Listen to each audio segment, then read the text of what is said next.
ডিভোর্সের পরে আমার স্বামী আমার হাতে একটা চিঠি দিয়ে বলল, আজ থেকে ঠিক 6 মাস পরে তুমি এই চিঠিটা খুলে পড়বে। আমি তখন বললাম, লাগবে না আপনার চিঠি, যেখানে আপনি জোর করে আমাকে ডিভোর্স দিয়ে দিলেন সেখানে আমি আপনার চিঠি নিয়ে কি করব।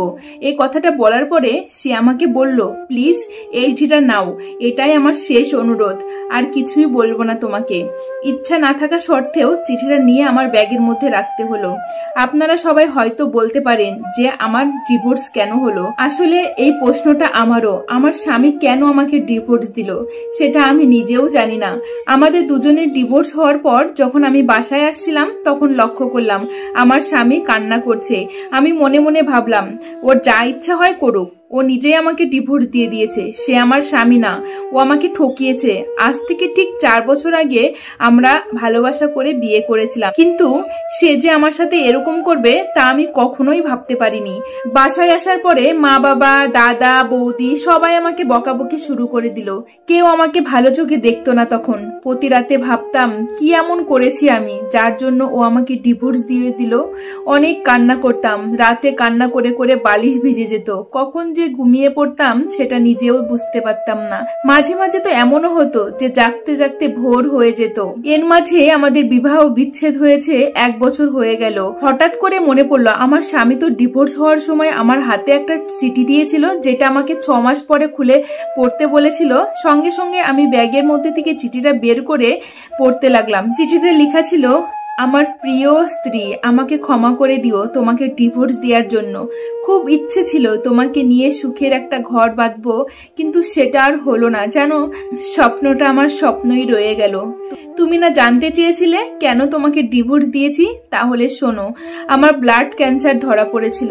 ডাক্তার আমাকে বলেছিল সর্বোচ্চ 4 মাস আমি বেঁচে থাকবো, তারপরে হয়তো আমি এই দুনিয়াতে থাকতেই পারবো না। কথাটা শোনার পর কি করব তাই আমি ভেবে পাচ্ছিলাম না। ভাবলাম, যদি তুমি এই কথাটা জানতে পারো তাহলে আমার থেকে তুমি বেশি কষ্ট পাবে। আমি চাইনি তোমাকে কষ্ট দিতে, কারণ এই পৃথিবীতে তুমিই একমাত্র মানুষ যে আমাকে সব থেকে বেশি ভালোবাসে।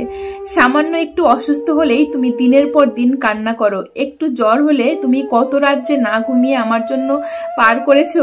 আর আমি যদি এই অসুস্থতার কথা বলি তাহলে তোমার জীবনটা অর্ধেক শেষ হয়ে যাবে। আমি চাইনি তোমাকে কষ্ট দিতে, যার কারণে তোমাকে নিজের ইচ্ছাকৃত ভাবে ডিভোর্স দিয়েছি।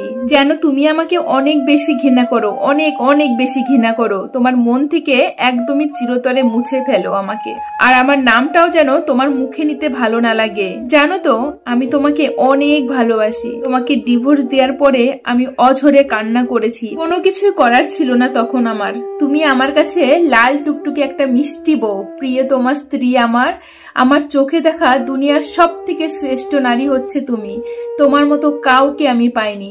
যদি আবার পুনর্জন্ম বলে কিছু থাকে তাহলে আমি তোমাকেই চাইবো, কিন্তু সেটা তো আর সম্ভব না। জানো, চিঠিটা পড়তে পড়তে আমি এমন এক জগতে হারিয়ে গিয়েছিলাম, মনে হচ্ছিল সেখান থেকে আর কোনোদিন বেরোতে পারবো না। জানো তো, আমার জীবনের সব থেকে বড় ভুল কোনটা? সেটা হচ্ছে আমি যদি বাড়িতে এসে চিঠিটা একবার খুলে পড়তাম তাহলে হয়তো সেই দিনই সবকিছু জেনে যেতে পারতাম। হয়তোবা শেষ কয়েকদিন আমি আমার স্বামীর সেবা যত্ন করতে পারতাম। কিন্তু মনে এতটাই ঘৃণা ছিল যে চিঠিটা যে একবারের জন্য খুলে পড়ে দেখবো এটাও আমার মন থেকে চাইতো না। জানো তো, আমার স্বামী আমাকে খুব ভালোবাসতো। কোনো কারণে যদি আমি কোনোদিন রাগ করতাম তাহলে আমার রাগ না ভাঙা পর্যন্ত সে কখনোই একটা দানাও মুখে তুলতো না।